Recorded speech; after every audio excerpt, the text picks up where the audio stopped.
Puluhan warga Palestina terlindas bulldozer milik militer Israel pada Sabtu 16 Desember 2023.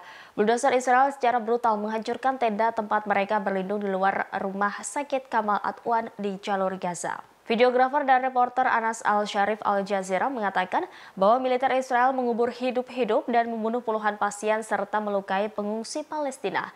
Al-Sharif juga mengunggah video yang memperlihatkan tenda-tenda yang dihancurkan sebelum orang-orang melarikan diri. Ia pun menyaksikan langsung bagaimana pasukan Israel melakukan kejahatan di halaman rumah sakit Kamal Adwan tersebut. Dalam video itu terlihat halaman hancur, tanah dan batu bata yang ambruk menjadi gundukan, di mana di bawah reruntuhan tersebut terdapat puluhan mayat. Ia kemudian mengarahkan kamera ke sesuatu yang tampak seperti tubuh yang terpotong-potong. Dalam video lain memperlihatkan seekor anak kucing memakan apa yang disebut Al-Sharif sebagai daging dari tubuh para martir. Ia sebenarnya tidak ingin memperlihatkan kejadian mengerikan ini, namun ia merasa dunia harus mengetahui kekejaman yang dilakukan Israel terhadap rakyat di jalur Gaza.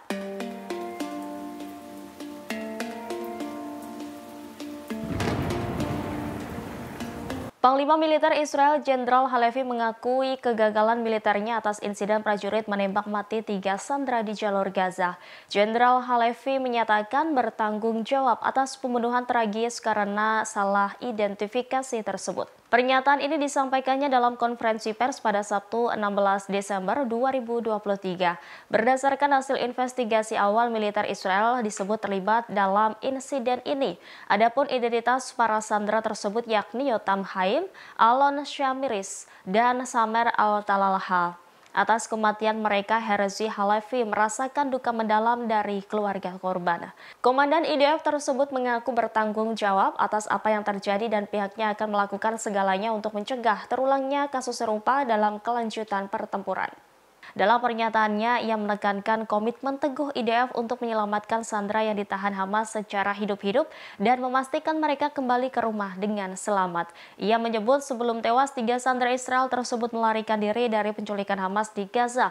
Menurutnya, ketiga korban sempat melakukan segala hal untuk meyakinkan IDF bahwa dirinya bukanlah Hamas. Pasalnya, para sandera tidak mengenakan baju dan mengibarkan bendera putih. Herzi Halevi menegaskan seharusnya militer tidak menembaki orang yang membawa bendera putih dan meminta menyerah.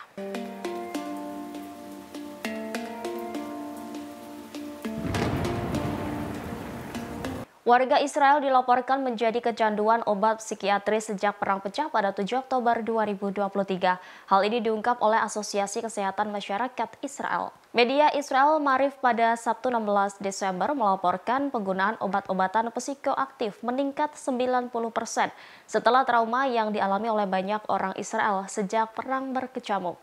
Jumlah permintaan obat-obatan ini dari warga Israel disebut membeludak. Sebelumnya, Kementerian Layanan Kesehatan Masyarakat Israel mengatakan bahwa pada bulan Oktober lalu, jumlah resep obat penenang saraf dan obat-obatan yang berkaitan dengan penyakit psikologis dan pengobatan panik meningkat sebesar 11% dibandingkan bulan sebelumnya. Paparan langsung terhadap serangan menyebabkan peningkatan resiko gangguan psikologis 3 kali lipat.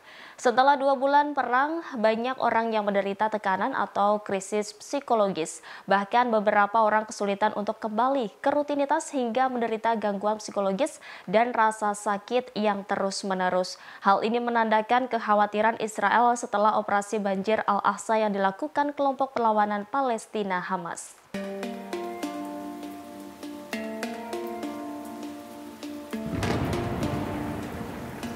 Mantan Kepala Shin Bet Dinas Keamanan Nasional Israel, Ami Ayalon, mengkritik pendudukan militer Israel di tengah perang berkecamuk di jalur Gaza.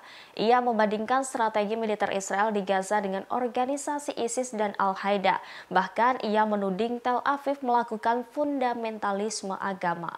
Mengutip The News Arab Minggu 17 Desember 2023, kritikan pedas ini disampaikan Ami Ayalon dalam diskusi online yang diselenggarakan oleh lembaga think tank Carnegie Endowment for International Peace. Ayalon bergabung bersama analis Timur Tengah Aaron David Miller dan mantan Direktur Mossad Ephraim Halevi.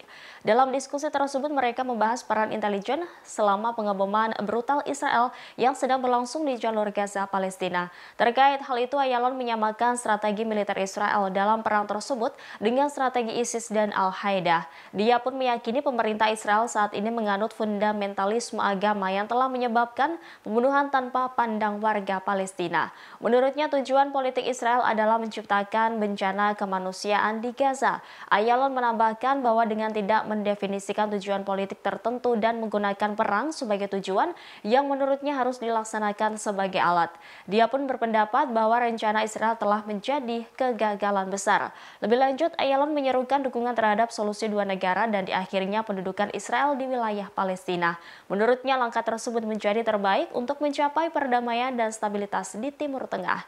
Sebagaimana diketahui, mantan bos Sinbad tersebut tidak mendukung Israel dalam perang di jalur Gaza. Bahkan, ia mengutuk serangan Israel yang tiada henti di Gaza yang telah menewaskan setidaknya 18.000 warga Palestina saat perang memasuki bulan ketiga.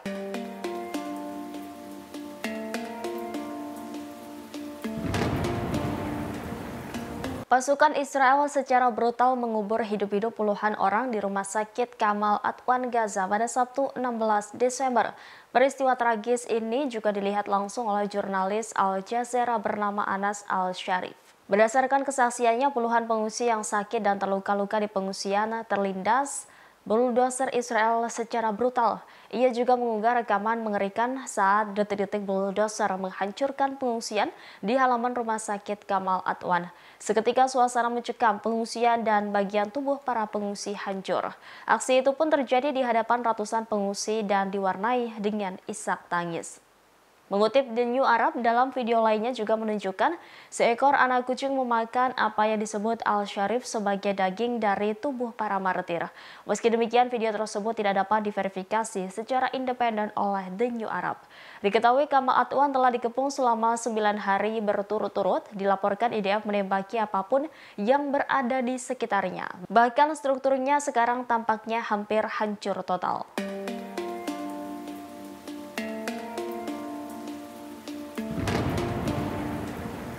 Amerika Serikat mengancam akan menyerang kelompok Houthi yang didukung Iran di Yaman. Hal ini menyusul banyaknya serangan Houthi terhadap kapal yang beroperasi di Laut Merah. Para pejabat senior dalam pemerintahan Presiden Amerika Serikat Joe Biden telah membahas dan memberikan opsi-opsi tersebut kepada para komandan. Selain itu, Dewan Keamanan PBB pada Senin dilaporkan akan membahas ancaman Houthi terhadap pelayaran di Laut Merah. Permintaan tersebut datang dari Inggris, Prancis, Albania, Malta, Jepang, dan Amerika Serikat. Mereka meminta PBB untuk mengutuk serangan tersebut dan menyerukan penghentiannya. Sebelumnya diberitakan kapal perang Amerika Serikat diserang 14 drone milik Houthi Yaman pada Sabtu 16 Desember. Namun belasan drone itu berhasil ditembak jatuh oleh kapal Amerika Serikat yang beroperasi di Laut Merah.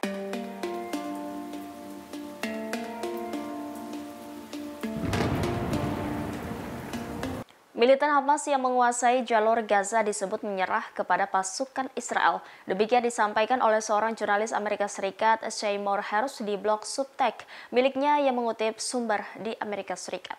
Dilansir TSS pada Minggu 17 Desember, Israel terkejut dengan banyaknya militan Hamas yang menyerah kepada pasukan Israel. Ia menuliskan pejuang Hamas di selatan yang menyerah kepada pasukan Israel dalam jumlah yang banyak, yakni sebanyak 700 tentara Hamas yang menyerah ke IDF dalam seminggu terakhir ini.